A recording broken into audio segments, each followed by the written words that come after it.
BFM Business, Intégral Placement, le face-à-face. On a besoin de perspectives sur les marchés financiers. Après le coup de semonce d'hier, plus qu'un coup de semonce, peut-être une capitulation. C'est une question qu'on va s'interroger, qu'on va se poser dans un instant après cette baisse donc de plus de 3%. Aujourd'hui, on rebondit. Est-ce que tout cela peut être durable? Est-ce qu'on va pouvoir bâtir sur le rebond du jour? Frédéric Rollin, pour tenter de répondre. Bonjour Frédéric. Bonjour. Conseiller en stratégie d'investissement de Pictet-AM. Bonjour Frédéric. Et bonjour Jean-Luc Hiver, qui vient de nous rejoindre aussi. Bonjour et bienvenue pour La Française Asset Management. Comment vous nous sentez là après cette baisse d'hier sur les marchés financiers? On le disait, CAC 40 vit là son pire trimestre quand même depuis 2011. Est-ce qu'on est sur des excès ou au contraire, est-ce qu'on est en train de valoriser les risques tels qu'ils se présentent à nous aujourd'hui? Frédéric. Alors, il n'est pas impossible qu'on soit aujourd'hui sur un excès, mais un excès local. Mais nous, finalement, nous ne sommes pas si optimistes que ça à moyen terme. Alors, au cours du mois de novembre, nous avions souhaité, jouer une sorte de rebond technique. Il n'a pas duré. Et aujourd'hui, on a une opinion, finalement, qui est guidée par deux facteurs essentiels.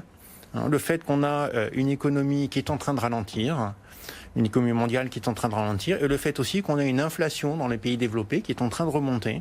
Et donc on se retrouve devant une situation difficile qui est celle d'une moindre croissance bénéficiaire des entreprises et d'une politique monétaire pendant ce temps-là qui risque de devenir, parce que l'inflation remonte, plus restrictive.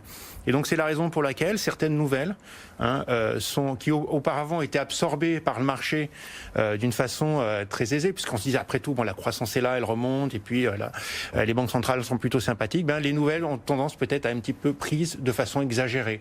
Donc oui, peut-être à court terme, les nouvelles entre les guerres commerciales entre la Chine et les États-Unis étaient prises de façon peut-être un petit peu trop forte, un petit peu d'exagération locale, mais malgré tout, l'environnement global, l'ambiance globale des marchés, c'est bien celle d'une croissance qui diminue, d'une inflation qui remonte. Et ça, c'est un environnement qui a changé et qui est un petit peu moins bon qu'auparavant et qui justifie peut-être d'être prudent aujourd'hui à moyen terme, sur une période de 12 mois sur les actions. C'est-à-dire que vous craignez qu'on ait, si on se projette là sur 2019 par exemple, à la fois un ralentissement de l'économie et en même temps une politique monétaire qui reste aussi dure, alors que la Fed semble plutôt envoyer des signaux contraires, des signaux peut-être pas d'assouplissement à venir, mais de moindre durcissement de la politique monétaire que ce que pouvait anticiper le marché jusqu'ici, malgré tout, Frédéric. Les signaux de la Fed aujourd'hui ne sont pas 100% clairs.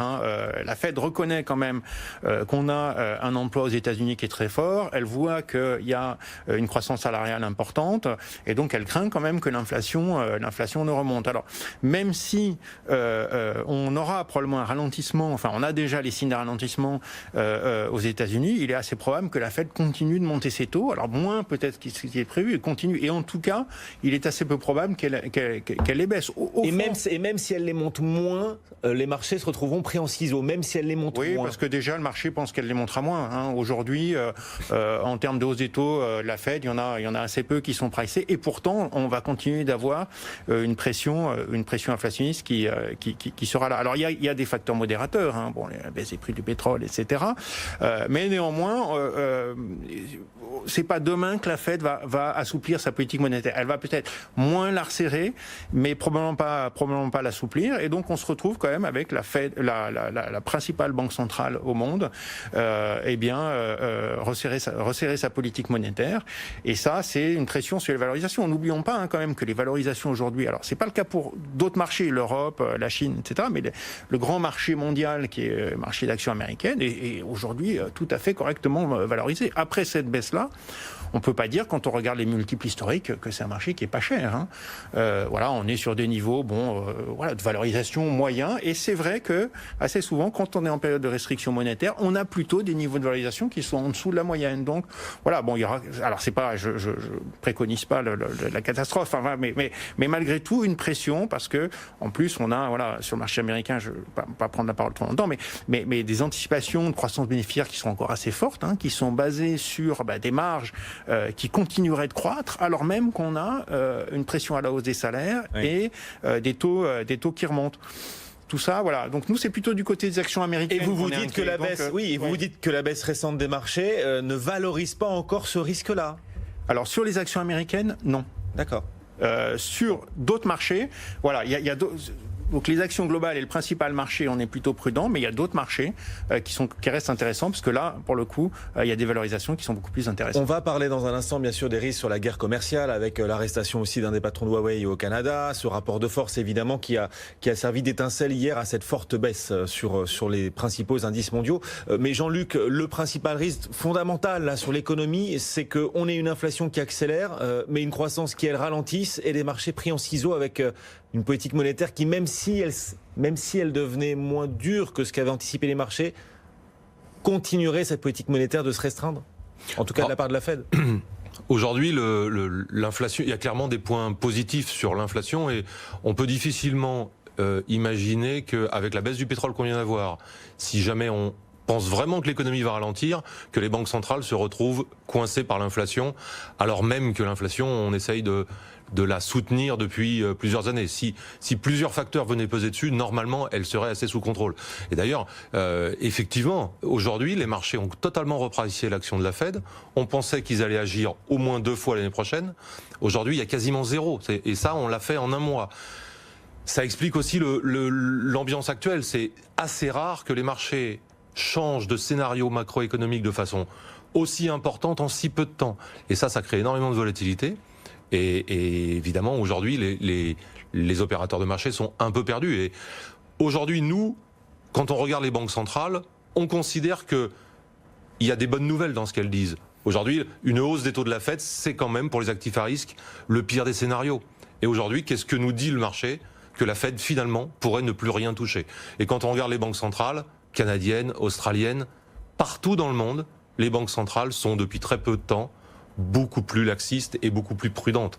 Donc le risque de hausse des taux, si le marché vraiment a raison, aujourd'hui il a diminué de beaucoup. Ce qui est important maintenant, c'est en face de ce risque de hausse des taux qui a baissé, quel va être l'ajustement de la croissance? Est-ce qu'on a un ralentissement qui est extrêmement fort, auquel cas on a un vrai sujet? Est-ce qu'on a un ralentissement qui va être très contenu, donc léger aux États-Unis, léger en Europe, etc. Auquel cas, normalement, la situation n'est pas catastrophique. Donc on peut ne pas être pris en ciseaux, ça c'est encore possible. On peut ne pas être pris en ciseaux entre la macro et des banques centrales qui continuent à resserrer, absolument. Bon. Et les banques centrales nous donnent quand même un message clair, hein, c'est on va faire très attention et on va bien regarder les chiffres avant de faire quoi que ce soit. Ça c'est ce que nous dit la Fed, c'est plutôt rassurant. Oui, mais c'est pas assez pour Frédéric. Vous voyez, c'est pas assez pour Frédéric, non mais c'est pas assez pour les marchés surtout. Et là-dessus Frédéric a raison. Aujourd'hui les marchés ne voient quand même principalement que le mauvais côté des choses. Le pétrole qui baisse de 25 $ en très peu de temps, ça reste une très bonne nouvelle pour l'économie en général. Mais comme en 2016, il y a quelque part dans les marchés l'idée que si le pétrole baisse aussi vite et qu'on ne comprend pas pourquoi, c'est probablement parce qu'il y a un ralentissement économique très significatif. Or en 2016, ce n'était pas le cas. On s'était trompé là-dessus. Aujourd'hui, il y a quand même d'autres choses qui peuvent générer une baisse comme ça. On va attendre la décision de l'OPEP justement sur sa production, mais si on traduit vos propos, les marchés sont dans une phase exagérée de baisse du coup, là on est sur des cours qui deviennent attractifs compte tenu de scénarios un peu plus favorables, plus optimistes que vous établissez à la Française AM. Alors sur les marchés actions, je rejoins quand même un petit peu Frédéric. Les valorisations sont quand même pas aujourd'hui totalement données. Aux États-Unis et en Europe ? Aux États-Unis, clairement, et en Europe, on est un peu en dessous de 13. C'est pas le plus bas historique, c'est pas une évidence. En revanche, il y a des classes d'actifs sur lesquelles on est en train, aujourd'hui, de valoriser des choses qui ne paraissent pas logiques. Le 10 ans allemand est redescendu autour de 0,2%. 0,2%, c'est quand même, pour une économie qui croît encore au-dessus de sa croissance potentielle, qui va faire un peu d'inflation l'année prochaine, et avec une banque centrale qui est en train, à un rythme certes modéré, mais de sortir de sa politique de quantitative easing et donc qui devrait revenir à des choses plus normales, 0,20 pour du 10 ans, ça me paraît exagéré. Quand vous regardez d'autres classes d'actifs taux, les obligations d'entreprise, si vous regardez le high yield aux États-Unis, les obligations à haut rendement. Les obligations à haut rendement aux États-Unis, ça valait 5% au début de l'année de rendement, ça vaut 7 aujourd'hui. Alors même qu'on a vu une accélération forte de la croissance américaine sur l'année 2018. Donc oui, il y a des classes d'actifs qui aujourd'hui enregistrent des niveaux de correction qui sont importants.